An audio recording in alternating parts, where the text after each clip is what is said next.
पिछले कुछ घंटों में जो खबरें आई हैं उन्होंने पूरे ग्लोबल जियोपॉलिटिक्स को हिला कर रख दिया है। ईरान की इस्लामिक रेवोल्यूशनरी गार्ड कॉर्प्स यानी आईआरजीसी ने यूएस मिलिट्री बेसिस पर एक बड़ा और डेडली मिसाइल अटैक कर दिया है। अल अजराक और प्रिंस हसन एयरबेस पर दागी गई बैलिस्टिक मिसाइल्स ने वहां तबाही मचा दी है। कमांड एंड कंट्रोल सेंटर्स को टारगेट किया गया है और ईरान अब अमेरिका को दोहरी मार मार रहा है। इस अचानक हुए लीथल अटैक के बाद पेंटागन से लेकर व्हाइट हाउस तक खलबली मच गई है। यूएस प्रेसिडेंट डोनाल्ड ट्रंप जो अभी कुछ ही दिन पहले तक एक बड़ा पीस डील का दावा कर रहे थे, इस पूरे इंसिडेंट्स के बाद बिल्कुल शब्दहीन है, हक्का बक्का है। तो आखिर इस अटैक की असली सच्चाई क्या है? क्या सच में डोनाल्ड ट्रंप के बेसिस पूरी तरह से तबाह हो गए हैं? क्या वेस्ट एशिया में तीसरा विश्व युद्ध शुरू होने वाला है? और इस पूरे कलेश की शुरुआत कहां से हुई?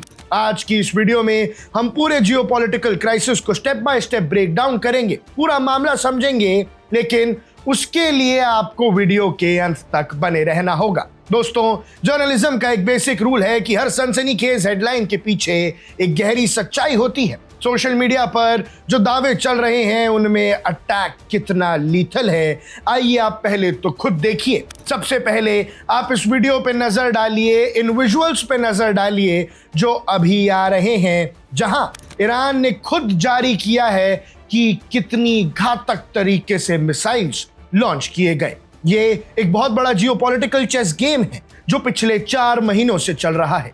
फरवरी 2026 में शुरू हुई यूएस, इजराइल और ईरान की ये जंग एक फ्रेजाइल जून सीजफायर के बाद अब इस जुलाई के महीने में पूरी तरह से अनरावल हो चुकी है, टूट चुकी है। आखिर 2 दिन पहले ऐसा क्या हुआ कि ईरान ने इतना बड़ा कदम उठा लिया? आइए पूरी क्रोनोलॉजी को आपको समझाते हैं। कहानी शुरू होती है स्ट्रेट ऑफ होर्मुज से। ये वो समुद्री रास्ता है जहां से पूरी दुनिया का लगभग 20% तेल और गैस गुजरता है। जून में जब ट्रंप ने वर्साइलिस में ईरान के साथ एक मेमोरेंडम ऑफ अंडरस्टैंडिंग साइन किया था तो लगा था कि शांति हो जाएगी। अमेरिका ने सैंक्शंस हटाने और ईरान को बिलियंस ऑफ डॉलर्स की रिलीफ देने का वादा किया था। बदले में ईरान को कमर्शियल शिप्स को बिना किसी रोक टोक के गुजरने देना था। लेकिन जुलाई की शुरुआत में ही ये डील टूट गई है। ईरान ने कमर्शियल शिपिंग पर दबदबा बनाने के लिए शिप्स को टारगेट करना शुरू कर दिया है और वो इस वाटर वे पे अपना कंट्रोल फिर दिखा रहे हैं। टोल फी वसूल तो नहीं कर रहे, लेकिन इसके जवाब में डोनाल्ड ट्रंप ने अचानक बड़ा फैसला लिया। उन्होंने कहा ट्रूस खत्म है। अमेरिका ने ईरान के पोर्ट्स पर फिर से नेवल ब्लॉकेड लगा दिया। यूएस मिलिट्री ने ईरान के मिलिट्री एसेट्स और ड्रोन साइट्स पर बैक टू बैक कई रातों तक हेवी एयर स्ट्राइक्स की। लेकिन अब यहां माहौल पलटता दिख रहा है, पासा पलटता दिख रहा है, और ये पासा पलट दिया है मोज्तबा खामेनी और आईआरजीसी ने। ट्रंप ने यहां तक कह दिया कि अगर ईरान बातचीत की टेबल पर नहीं आता तो वो अगले हफ्ते तक पावर प्लांट्स और ब्रिजेस को उड़ा देंगे। यानी ट्रंप ईरान पे बड़ा हमला करने की सोच रहे हैं। लेकिन आज जो वीडियो सामने आई हैं, इससे पता चल रहा है कि ईरान नहीं डर रहा है, यूएस के पैरों के नीचे से जमीन खिसक गई। अब आते हैं उस बड़े इवेंट पर जिसने ट्रंप एडमिनिस्ट्रेशन को शॉक में डाल दिया है। अमेरिका के इस नेवल ब्लॉकेड को लगातार हो रही एयर स्ट्राइक्स के जवाब में ईरान ने वही किया है जो वो सबसे बेहतर जानता है, बैलिस्टिक मिसाइल्स और ड्रोन्स का मैसिव कोऑर्डिनेटेड अटैक। ईरान की आईआरजीसी ने ऑफिशियली क्लेम किया कि उन्होंने ऑपरेशन नास्र 2 के तहत जॉर्डन में स्थित यूएस मिलिट्री बेसिस को टारगेट किया। ईस्टर्न जॉर्डन का प्रिंस हसन एयर बेस और अल अजराक बेस इसका मेन टारगेट था। रिपोर्ट्स के मुताबिक ईरान की प्रिसिजन गाइडेड बैलिस्टिक मिसाइल्स ने यूएस के primary command and control centre को डायरेक्टली हिट किया। सिर्फ यही नहीं, वहां मौजूद उन हंगार्स को भी टारगेट किया गया है जहां अमेरिका के सबसे महंगे और एडवांस्ड MQ-9 रीपर और MQ-4 ट्रिटॉन सर्विलियंस ड्रोन्स रखे हुए थे। यानी जहां पर ड्रोन स्टोर करके रखे थे ना, इन मिसाइल्स ने वहीं पे जाके तबाही मचाई है। ईरान की स्टेट मीडिया का दावा है कि उनकी मिसाइल्स ने यूएस एयर डिफेंस सिस्टम्स को पेनिट्रेट किया है और मैक्सिमम टारगेट्स को डिस्ट्रॉय कर दिया है। वहीं दूसरी तरफ कुवैत और बहरीन में मौजूद यूएस नेवी के 5th फ्लीट फैसिलिटीज पर भी ईरान ने ड्रोन्स और क्रूज मिसाइल से अटैक करने का दावा किया है।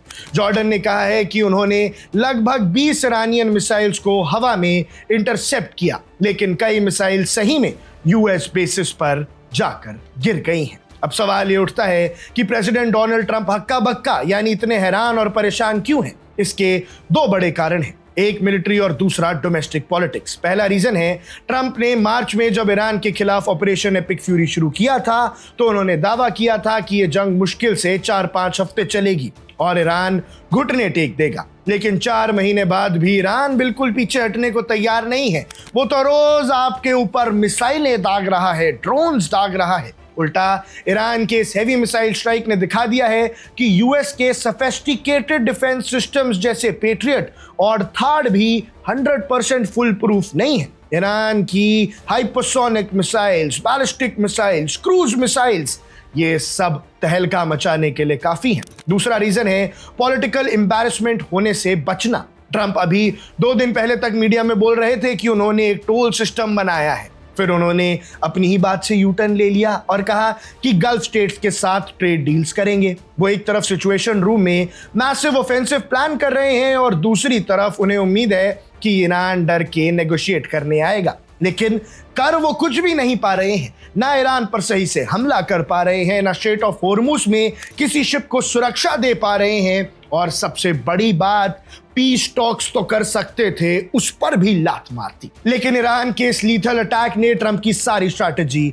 बैकफुट पे डाल दी है और अब वॉशिंगटन में अफरा तफरी का माहौल है, क्योंकि यूएस सेनेट में भी इस ईरान वॉर को लेकर फंडिंग पर कलेश चल रहा है।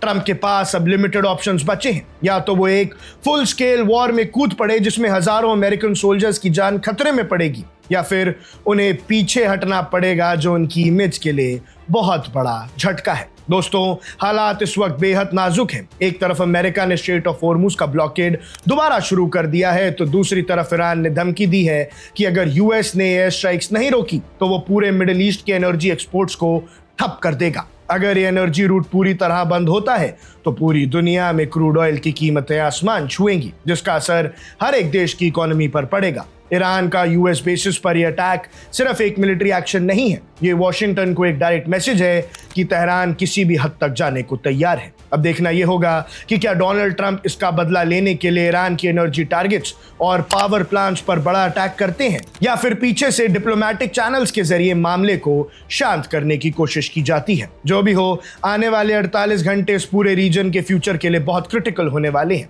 ऐसे में आपको क्या लगता है, क्या डोनाल्ड ट्रंप को ईरान के खिलाफ एक बड़ी जंग का ऐलान कर देना चाहिए?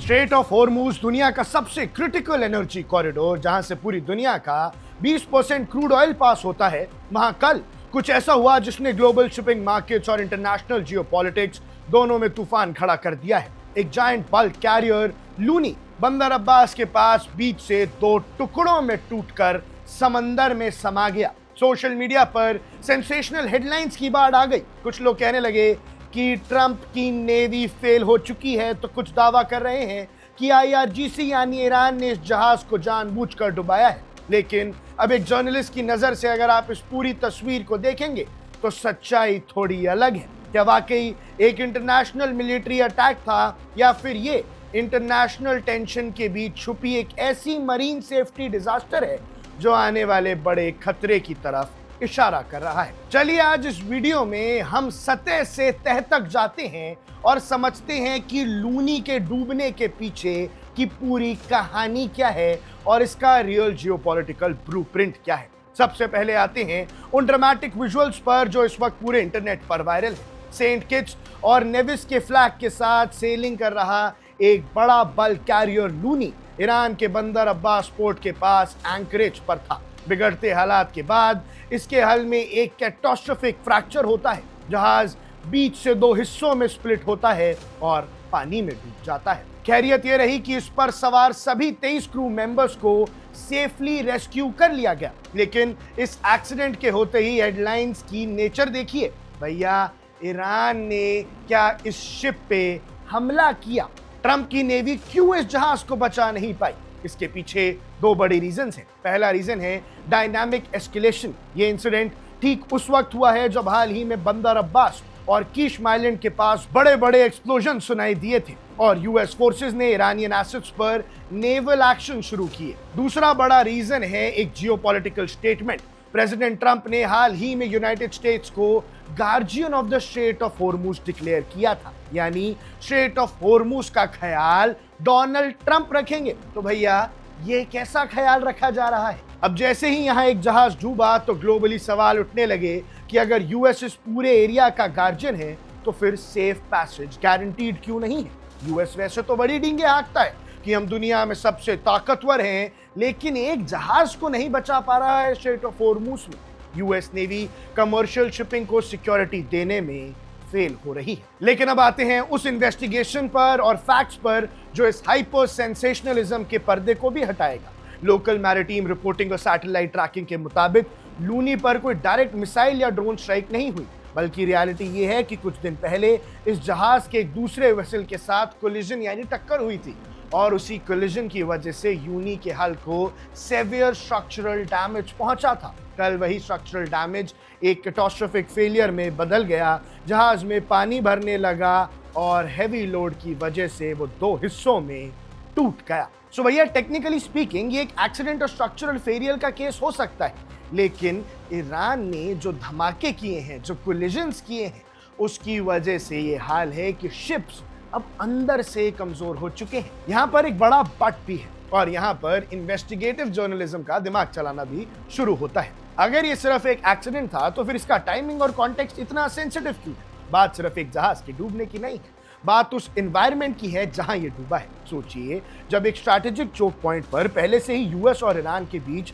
वॉर लाइक सिचुएशन बनी हुई है, वहां बेसिक नेविगेशनल ऑपरेशंस भी एक डेडली टास्क बन गए हैं। जब एक क्रिटिकल कॉरिडोर में मिलिट्री पोस्चरिंग चल रही है, जामर्स एक्टिव हैं, रूट्स बदल दिए गए हैं और पोर्ट्स के पास हाई अलर्ट पर नेवल ब्लॉकेज लगाए जा रहे हैं, तो कमर्शियल वेसल्स के लिए नॉर्मल ऑपरेशन चलाना भी बहुत रिस्की हो गया है। यूएस नेवी का भरोसा तो है, लेकिन वो भरोसा ना इंश्योरेंस कंपनियों को है, ना जहाज के मालिकों को है, ना अपने माल भेजने वाले व्यापारियों को है और ना ही उन जहाज में बैठने वाले सेलर्स को है। सब डरे हुए हैं कि यूएस तो हाथ खड़े कर देगा, हमारी नेवी नहीं बचा पाई और ईरान धुआं धुआं कर देगा।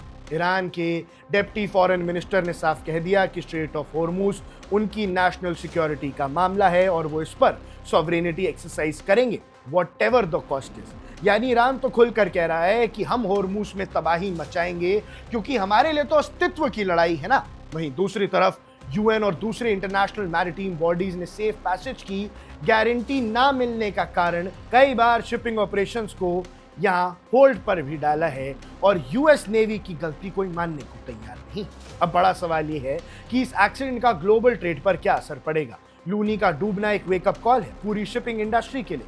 जब एक प्योर कॉन्फ्लिक्ट जोन में कोई जहाज इस तरह बीच समंदर में कोलैप्स होता है तो मैरिटाइम इंश्योरेंस कंपनीज अपने प्रीमियम रेट्स को स्काईरॉकेट कर देती हैं, शिपिंग लाइंस अपने रूट्स बदलने पर मजबूर हो जाते हैं और जब आप स्ट्रेट ऑफ हॉर्मुज जैसे नैरो कॉरिडोर को बाईपास करते हैं या वहां रिस्क लेकर चलते हैं तो उसका डायरेक्ट इंपैक्ट पड़ता है और बैरल ऑयल की कीमत बढ़ जाती है, जो घूम फिर कर पूरी दुनिया में इन्फ्लेशन और सप्लाई चेन क्राइसिस खड़ा कर देगी। ट्रंप एडमिनिस्ट्रेशन का गार्जियन ऑफ द स्ट्रेट यानी हॉर्मुज के रखवाले वाला दावा अब पूरी तरह से बेकार हो चुका है। यूएस नेवी यहां टोटल सिक्योरिटी का कॉन्फिडेंस नहीं हासिल कर पा रही है, इसीलिए अब स्ट्रेट ऑफ हॉर्मुज से जो इंडिकेशंस आ रहे हैं वो पूरी दुनिया की मार्केट्स में तबाही मचा रहे हैं। और अगर ईरान इस एरिया में अपना कंट्रोल और टाइट करता है तो आने वाले दिनों में हमें सिर्फ स्ट्रक्चरल फेलियर्स नहीं दिखेंगे बल्कि बड़े मिलिट्री मिसकैलकुलेशंस भी देखने को मिल सकते हैं। लूनी का डूबना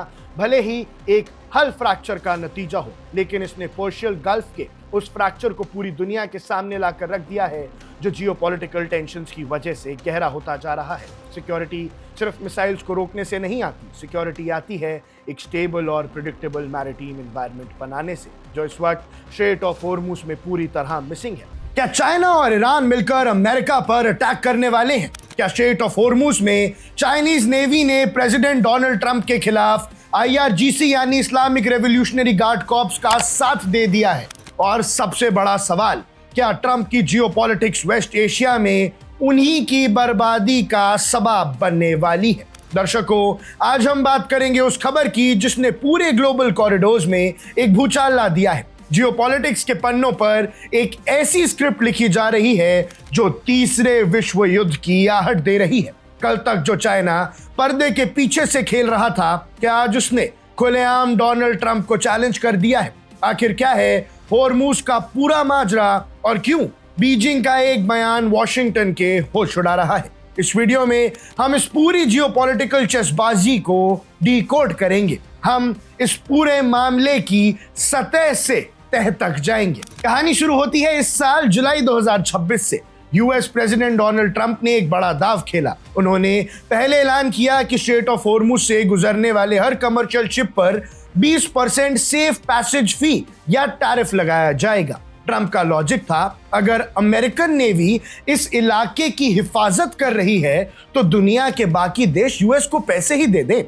हालांकि 24 घंटे के अंदर ही उन्हें इस फैसले को थोड़ा बदला और कहा कि फी की जगह अब गल्फ कंट्रीज के साथ हेवी ट्रेड और इन्वेस्टमेंट डील्स की जाएंगी। लेकिन इसके साथ ही उन्होंने एक बड़ा कदम उठाया, ईरान पर नेवल ब्लॉकेड लगाने का। ट्रंप ने साफ कह दिया कि होर्मुज हर किसी के लिए खुला है सिवाय ईरान के। किसी भी शिप को ईरान के पोर्ट पर आने जाने की इजाजत नहीं होगी। यूएस नेवी के 20 से ज्यादा वॉरशिप्स और सैकड़ों मिलिट्री एयरक्राफ्ट ने इस मैरिटाइम चोक पॉइंट को घेर लिया, पर इससे फायदा कुछ भी नहीं हुआ। ईरान अब भी स्ट्रेट ऑफ होर्मुज पर कब्जा करके बैठा है। ट्रंप का मकसद था ईरान की इकोनॉमी की कमर तोड़ना, लेकिन बदले में पूरी दुनिया की इकोनॉमी की कमर टूटने की शुरुआत हो चुकी है। लेकिन उन्हें अंदाजा नहीं था कि उनका यह दाव इतना उल्टा पड़ जाएगा। जैसे ही ट्रंप ने ब्लॉकेड का आगाज किया, ईरान की आईआरजीसी ने सीजफायर को ताक पर रखकर काउंटर अटैक किया, जिसकी उम्मीद पेंटागन को नहीं थी। आईआरजीसी ने साफ कह दिया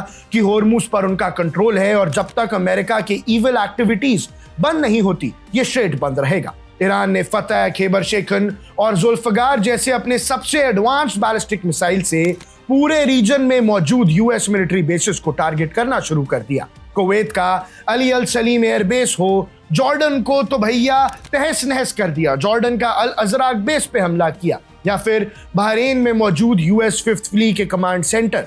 आईआरजीसी ने बैक टू बैक स्ट्राइक्स करके अमेरिका के कंट्रोल रूम तक को हिला कर रख दिया। पूरे मिडिल ईस्ट में मिसाइल्स और ड्रोन्स की गूंज है और इसी बेहद नाजुक मोड पर एंट्री होती है दुनिया की दूसरी सबसे बड़ी सुपर पावर चाइना की। अब आते हैं उस मुद्दे पर जिसने मीडिया में हेडलाइंस बना दी हैं। क्या चाइना ने आईआरजीसी का साथ देकर ट्रंप को खुला चैलेंज दे दिया है? एक जर्नलिस्ट के तौर पर अगर मैं इस सिचुएशन को एनालाइज करूं तो सच ये है कि चाइना ने डायरेक्टली मिलिट्री अटैक तो नहीं किया है, लेकिन डिप्लोमैटिक फ्रंट पर जो किया है वो किसी मिलिट्री चैलेंज से कम नहीं है। बीजिंग में चाइनीज फॉरेन मिनिस्ट्री के स्पोक्स पर्सन लिन जियान ने एक ऐसी स्टेटमेंट दी जिसने डोनाल्ड ट्रंप की नींदें उड़ा दी हैं। चाइना ने खुलेआम कहा कि होर्मुज के कोस्टल कंट्रीज के लॉफुल राइट्स और इंटरेस्ट का सम्मान होना चाहिए। अब आप सोचिए, होर्मुज का सबसे बड़ा कोस्टल कंट्री कौन है?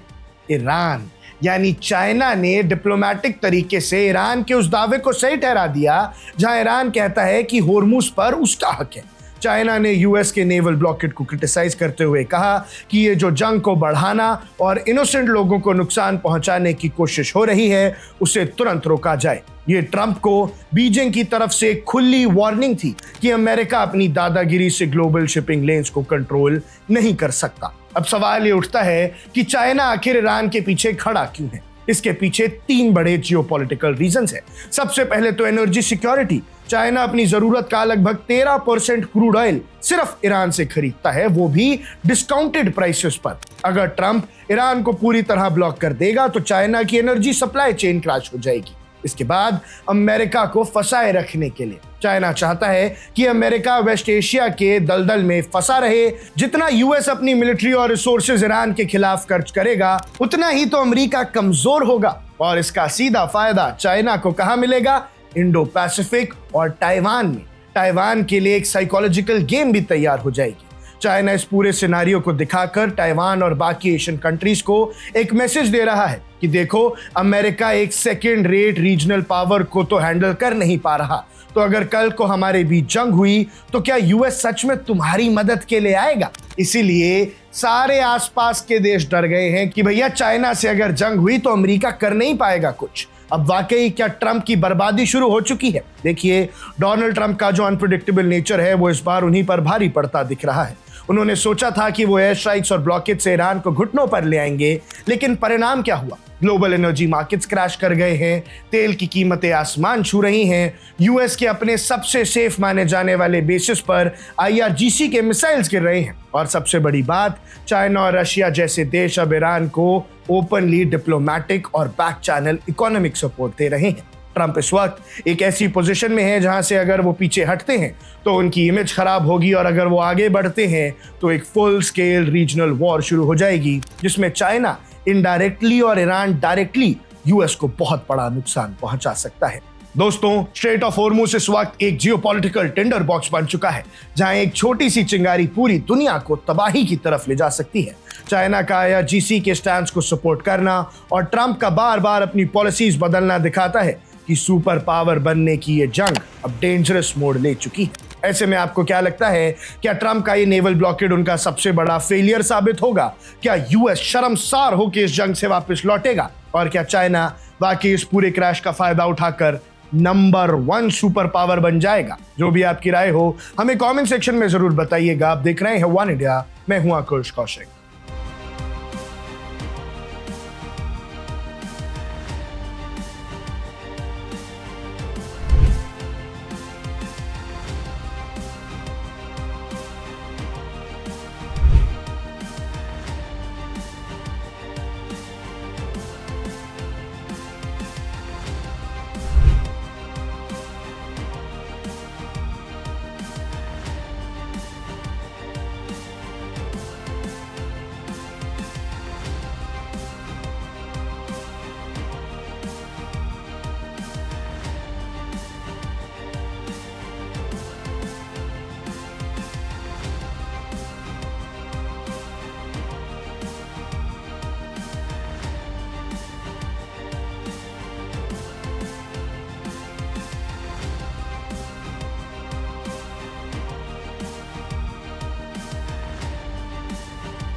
Subscribe to One India and never miss an update.